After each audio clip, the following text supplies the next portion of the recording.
Saatnya ngopi bareng, namun sebelumnya jangan lupa like, subscribe, dan tekan tombol notifikasinya.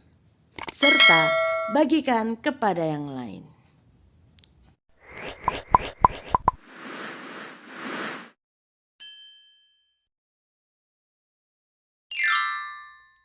Menjadi keluarga yang dihormati dan dihargai. Banyak orang ingin menjadi orang yang dihormati. Karena itu mereka mencoba berpenampilan trendy, menawan di mata semua orang. Tidak sedikit pria atau wanita yang untuk tampil terhormat dan dihormati oleh orang lain mementingkan penampilannya, dan demi itu mereka mau mengeluarkan biaya mencapai jutaan bahkan puluhan juta setiap bulan.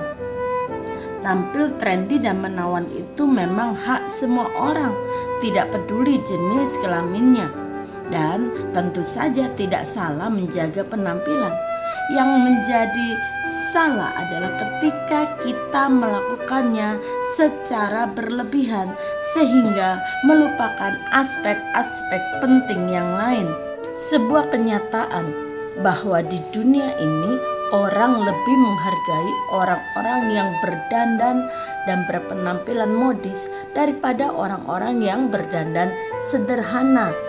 Saudara, menjaga penampilan agar terlihat menarik tentu baik, tetapi kita harus ingat ada yang jauh lebih penting daripada penampilan luar.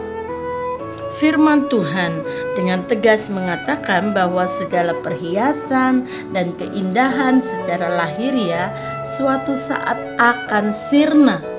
Segala sesuatu mengenai keindahan yang tampak dari luar tidaklah kekal, tapi yang kekal, yang tidak akan binasa, justru apa yang seharusnya ada di dalam diri kita.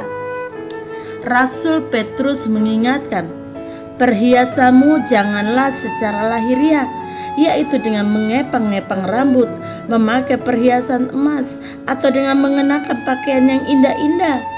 Tetapi perhiasanmu ialah manusia batinnya yang tersembunyi dengan perhiasan yang tidak binasa, yang berasal dari roh yang lemah lembut dan tentram, yang sangat berharga di mata Tuhan.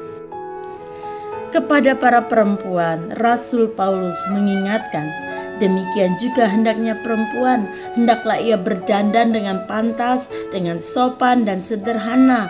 Rambutnya jangan berkepang-kepang, jangan memakai emas atau mutiara ataupun pakaian yang mahal-mahal. Dan kepada kaum pria, Rasul Paulus mengingatkan, laki-laki yang tua hendaklah hidup sederhana, terhormat, bijaksana, sehat dalam iman, dalam kasih, dan dalam ketekunan. Jadi, Rasul Paulus dan Rasul Petrus lebih mengedepankan kecantikan batinia atau yang disebut dengan inner beauty. Kecantikan dan ketampanan manusia batinnya kita ini yang akan lebih memancar kepada orang lain melalui sikap, tindakan, perbuatan, dan tingkah laku kita sehari-hari. Bagaimana kita bersikap, bagaimana kita memperlakukan orang lain, bagaimana kita menghargai orang lain, menjadi teladan bagi orang lain dalam hal kasih, dalam hal murah hati, bijaksana, sehat dalam iman, dalam kasih dan dalam ketekunan, dan dalam hal kerendahan hati. Saya yakin bahwa orang-orang akan lebih menghormati dan menghargai keberadaan kita. Bagaimana dengan Tuhan? Tuhan sendiri sangat peduli dengan penampilan manusia batinnya kita. Terbukti bahwa Tuhan lebih memilih Daud daripada saudara-saudara Daud yang lebih gagah, lebih tampan penampilannya. Amsal pasal 22 ayat yang keempat mengatakan, ganjaran kerendahan hati dan takut akan Yahweh adalah kekayaan, kehormatan, dan kehidupan. Jelas bahwa kecantikan dan ketampanan manusia batinnya bukan hanya mendatangkan penghargaan, penghormatan orang lain terhadap kita, bahkan Tuhan menghargai kita. Tetapi baik kecantikan dan ketampanan rohani itu juga akan mendatangkan kehidupan, keselamatan bagi kita. Kita harus sadar bahwa bukan orang yang paling cantik atau yang paling ganteng, berpenampilan paling menawan yang diselamatkan, melainkan orang-orang yang terus menjaga kerendahan hatinya dengan roh kerendahan hati yang dipenuhi ucapan syukur, takut akan Tuhan, dan terus menjadi berkat buat banyak orang. Bapa, kami bersyukur kepadamu. Firman Tuhan mengingatkan kepada kami bahwa kecantikan dan ketampanan lahiriah tidak mendatangkan manfaat yang besar bagi hidup kami.